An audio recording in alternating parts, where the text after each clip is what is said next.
est 20h30 sur Tchad 24, mesdames et messieurs, bienvenue dans notre journal.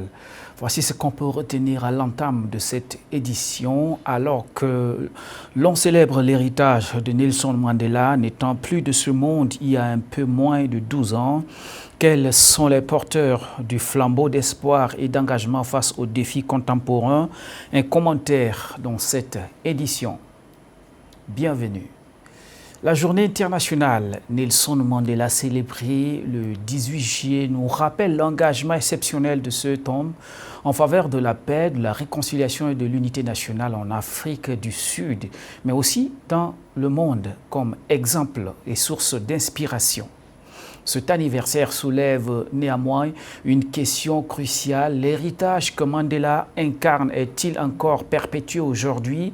Qui sont ceux qui, malgré les obstacles, cherchent à porter cette flamme d'espoir et d'engagement dans un climat souvent marqué par la répression, la manipulation et l'instabilité? Suivez ce commentaire rendu par Amta Ansou. Avant de devenir le président emblématique de l'Afrique du Sud, Nelson Mandela était déjà une figure majeure de la lutte contre l'apartheid. Son idéal humaniste, sa quête d'égalité, de justice et de réconciliation raciale ont façonné son combat pour mettre fin à la ségrégation raciale et instaurer une paix durable dans un pays profondément divisé. Il a incarné la résistance pacifique et la conviction que la justice et la liberté peuvent triompher, même face à l'oppression la plus rigide. Cet héritage, pourtant, est aujourd'hui mis à rude épreuve en Afrique comme dans la diaspora. Des jeunes leaders sincères s'efforcent toujours de défendre ces valeurs, mais ils évoluent dans un contexte politique et social souvent troublé et hostile. Les gouvernements, souvent assoiffés de pouvoir ou corrompus, voire autoritaires, cherchent à museler ces voies de la paix. Nombre d'entre eux sont persécutés, contraints à l'exil, empoisonnés ou malheureusement assassinés. Certains perdent également leur vie dans la défense des causes nobles, ce qui ralentit significativement le progrès social et économique du continent africain. Face à ces pressions et dérives autoritaires, une partie de la jeunesse africaine se replie, sa difficulté à s'exprimer étant exacerbée par la rareté de figures de leaders comme Sankara ou Lumumba disparus. Cependant, il est important de noter que la conscience politique et sociale de la jeunesse africaine s'éveille de plus en plus.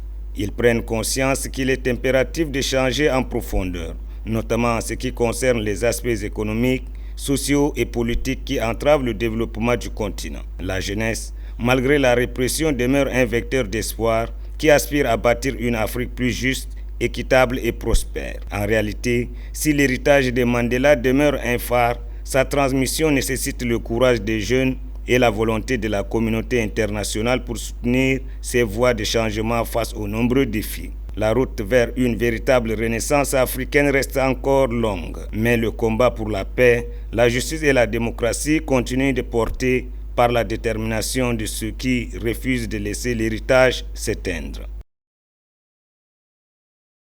Le ministre de la Sécurité publique et de l'immigration, le général Ali Ahmad Agrapache, a effectué une visite sur les sites d'enrôlement et d'enregistrement des véhicules situés à Sabangali et à Paris-Congo. Ce vendredi juillet 2025, l'objectif de cette visite était de s'assurer de bon déroulement des opérations suivies. Aussitôt arrivé sur les lieux d'enregistrement et d'enrôlement des documents administratifs des véhicules, le ministre a effectué une inspection minutieuse. Il a échangé sans détour avec les agents du système national de la police, de l'immigration et de la sécurité, ainsi que les usagers. Si la démarche est saluée, le ministre n'a pas omis de pointer du doigt certaines insuffisances, notamment des structures d'accueil qu'il juge perfectibles. Il a exigé une révision rapide des installations pour plus d'efficacité. Le ministre poursuit sa tournée au centre d'enrôlement de Paris-Congo où il constate également le déroulement du processus. Partout, même engagement, même engouement et les mêmes exigences. Rigueur, transparence et sérénité. À l'issue de sa visite, le général Ali Ahmad Agrapache fait une déclaration claire. L'enrôlement des données administratives est une nécessité. C'est un outil crucial pour identifier les fraudeurs et lutter contre la circulation des faux documents. Cette opération est obligatoire pour tous, sans distinction. Elle relève de la sécurité publique nationale. Tenant compte des doléances des usagers, notamment les petits propriétaires, le ministre a accordé un délai supplémentaire de 2 semaines, mais uniquement pour les petits véhicules. Les gros porteurs restent soumis au calendrier initial. Avant de quitter le lieu, le ministre a lancé un appel à la responsabilité citoyenne. J'exhorte chacun à se faire enregistrer dans les délais. Il va de la sécurité de tous. Le système national de la police, de l'immigration et de sécurité poursuit ainsi sa marche vers un système plus fiable et sécurisé où chaque véhicule est identifié, chaque document vérifié, où l'État reprend le contrôle sur un secteur longtemps laissé à la dérive. Dans le cadre du samedi citoyen, une journée instituée au Tchad pour le nettoyage, le maire du 8e arrondissement de N'Djamena a effectué une visite sur le terrain lors de l'opération de nettoyage au marché de Diguel. Il a ainsi pu constater de visu la situation des caniveaux ainsi que l'état des nids de poules qui retiennent déjà les eaux pluviales. Pafing Djoré-Omer. Dans les lieux visités, le maire du 8e arrondissement Hassan Abdoulaye Mahamat a laissé des messages correspondant à la situation de l'un et de l'autre. Au marché de Diguel où les vendeuses de légumes ont porté leur volontariat pour la salubrité, il a été un peu plus clair. Cette participation citoyenne cadre avec la réalisation des 12 chantiers de Mohamed Idriss Déby, Itno, chef de l'État. Les journées de salubrité, c'est pourquoi le marché Bada, c'est l'un de notre marchés qui existe dans le 8e arrondissement et c'est un grand marché qu'il connaît partout. C'est pourquoi on prend notre initiative de samedi à samedi pour que les salubrités, quand même, on va vers ici au marché Bada. À Djingueissou, là où les habitants ont commencé à gémir du fait des eaux de pluie qui stagnent dans les caniveaux non curés et nids de poules sur les voies publiques, Hassan Abdoulaye Mahamat promet d'ouvrir les canaux de drainage. Depuis le matin, nous on est en train de marcher ensemble. Et certaines rues, vraiment, c'est impraticable. C'est pourquoi nous descendons vers l'autre Dinguesso, comme vous venez de voir. Certaines rues, on a déjà aménagé. Et l'autre aussi, c'est maintenant en cours de travail où on est en train de faire notre travail. Comme vous le savez, l'action du chef de l'État, Marshal Mohamed Idriss Déby, il parle de 12 chantiers sans action. Ça aussi, parmi les actions que nous, on va lutter contre l'inondation. Et c'est ça le travail. Le 8e arrondissement est l'un des plus grands de la capitale tchadienne. En termes de superficie, la population, la plupart de ces habitations ont été construites avant l'adressage, ce qui pose un sérieux problème à la mairie. Dans le même sens, il y a quelques mois, la mairie centrale de N'Djamena lançait une vaste opération visant à améliorer la fluidité, la circulation et de revendiquer, valoriser le cadre de vie dans la capitale. Cependant, sur le terrain, on observe que les anciens occupants, commerçants réinvestissent progressivement les espaces dégagés. Cette situation suscite des interrogations quant aux véritables motivations derrière cette opération et son efficacité à long terme. Mahamat Brahim nous raconte. L'opération de dégagement des espaces publics d'N'Djamena est la transformation en acte des promesses des maires élus lors des campagnes municipales dans le cadre de l'assainissement et la fluidité de la circulation dans la ville. Elle a l'air d'un travail décisif alors qu'on continue à déguerpir. Certains lieux qui ont connu cette opération sont en saturation. Les abords des axes du marché Amil, en passant par ceux du marché de Dembe et autres, commencent à se dégénérer en hall. Ils s'y démesurément étalent les marchandises, redressant des hangars et sur quelques-uns stationnent les engins. Ces mouvements renvoient retour à déclencher une passe d'armes entre ces envahisseurs et la commission chargée de dégagement. Certains occupants anarchiques passent pour des bénéficiaires en affirmant avoir obtenu les autorisations d'exploitation auprès des services municipaux, raison pour laquelle ils réinvestissent leurs espaces initiaux sous les yeux impuissants des mairies. A contrario, Adoum Ali Adoum, président de la commission chargée du dégagement des voies publiques, se veut ferme. Il s'en tient aux opérations de déguerpissement pour mettre en garde ces récidivistes. Pour ce qui est de verrer, des commerçants et des gens verrés qui reviennent après le dégagement, nous en appelons, n'est-ce pas, à la conscience de tout un chacun. Et nous avons rappelé durant toute notre tournée à tout le monde de ne pas revenir. On a dissuadé les gens à respecter, n'est-ce pas, les normes et puis les choses, les décisions qui ont été prises par la mairie. Vous savez, les gens reviennent toujours, mais ils ne sont pas au courant que nous n'avons pas encore baissé les bras.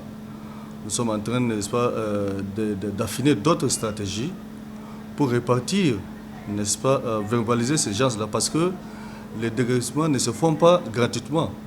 Il approuve le désencombrement des espaces publics sans violence et s'oppose à leur occupation sans l'aval de la voirie urbaine.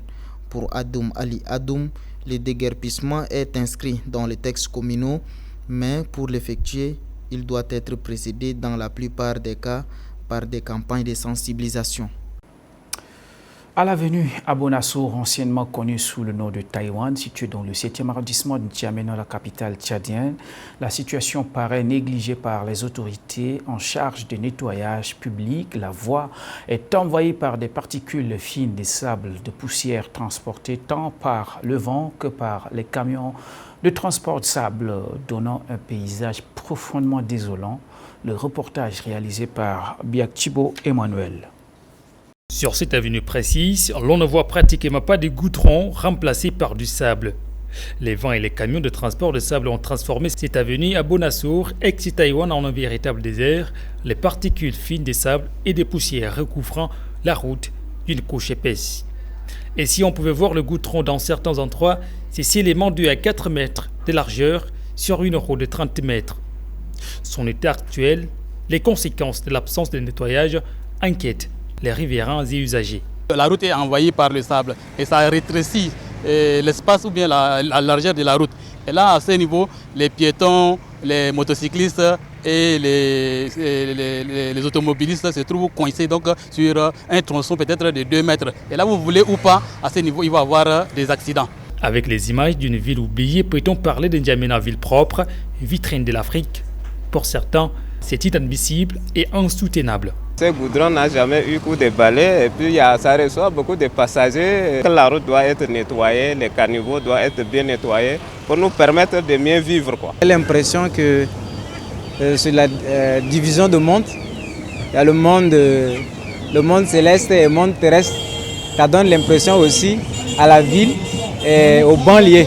Nous, du banlieue, on nous oublie souvent. C'est l'une des principales voies qui apporte même l'appui sur l'économie de la ville de N'Djamena.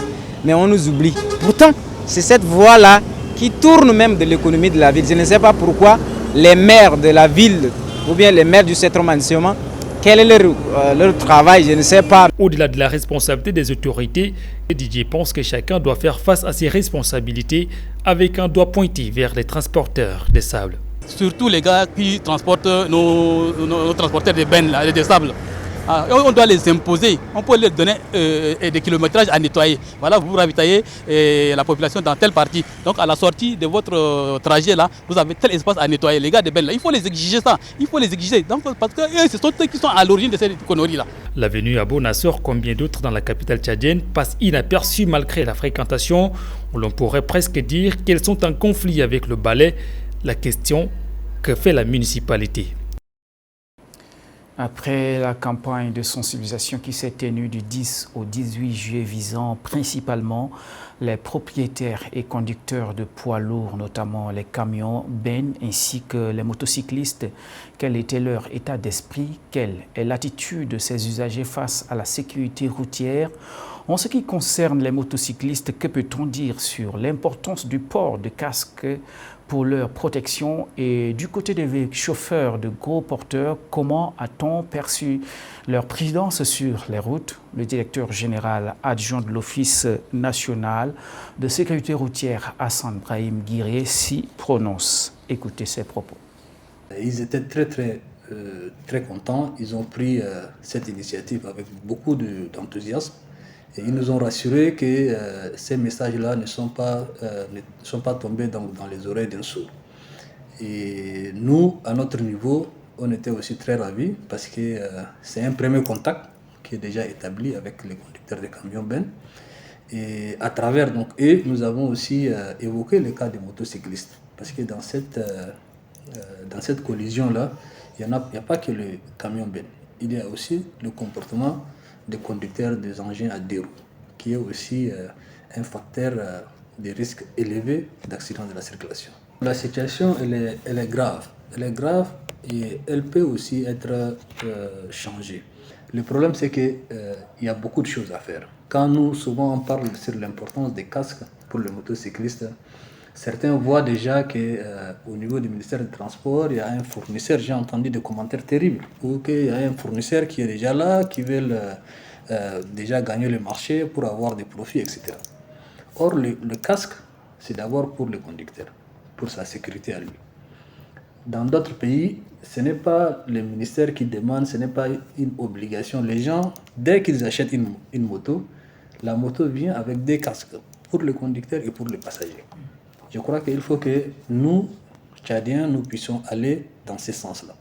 Bien qu'aujourd'hui, le code de la route qui oblige le conducteur à porter les casques, nous sommes dans la phase vulgarisation. Mais il va arriver un moment où chaque conducteur de motocycliste qui ne porte pas le casque sera sanctionné par la police.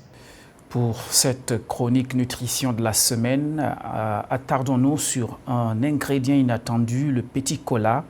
Au goût amer et puissant, il continue de fasciner grâce à ses nombreuses propriétés thérapeutiques méconnues du grand public. Amina Lucienne nous explique.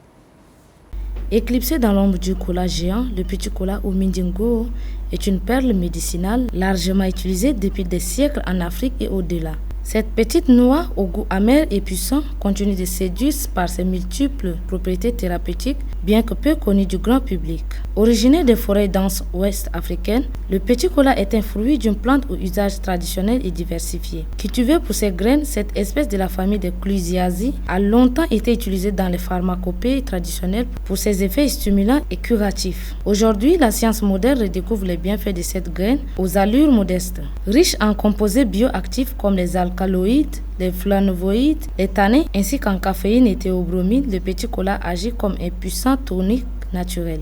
Grâce à ses propriétés antioxydantes et anti-inflammatoires, il renforce le système immunitaire, soutient la fonction hépatique et aide à lutter contre diverses affections allant de la fièvre aux troubles digestifs. Utilisé autrefois en cataplasme pour soulager les fièvres palustres, le petit cola est aussi reconnu pour ses effets bénéfiques sur le cœur. En stimulant les contractions cardiaques et en agissant comme un diurétique, il s'avère utile dans la gestion de certains troubles cardiovasculaires. Sa richesse en vitamine C et en base zéantique en fait également un allié de choix contre l'anémie et durant les périodes de convalescence. Au-delà de son usage médical, cette noix est également réputée pour ses propriétés stimulantes sexuelles, digestives et antidiarrhéiques. Elle soulagerait les maux de tête, les douleurs dentaires et même les migraines. Mais comme tout remède, le petit cola n'est pas sans danger. Sa forte teneur en caféine peut entraîner des effets indésirables comme l'insomnie, la nervosité, palpitations, voire l'accoutumance. Les personnes souffrant d'ulcères, de maladies cardiaques, d'hypertension ou de troubles anxieux doivent s'en abstenir, de même que les femmes enceintes, allaitantes et les enfants. C'est la fin de cette édition. Ma présentation prend progressivement fin. La semaine prochaine, vous trouverez Grâce Dikolingham. Merci et restez des nôtres. L'information continue sur Tchad 24 International.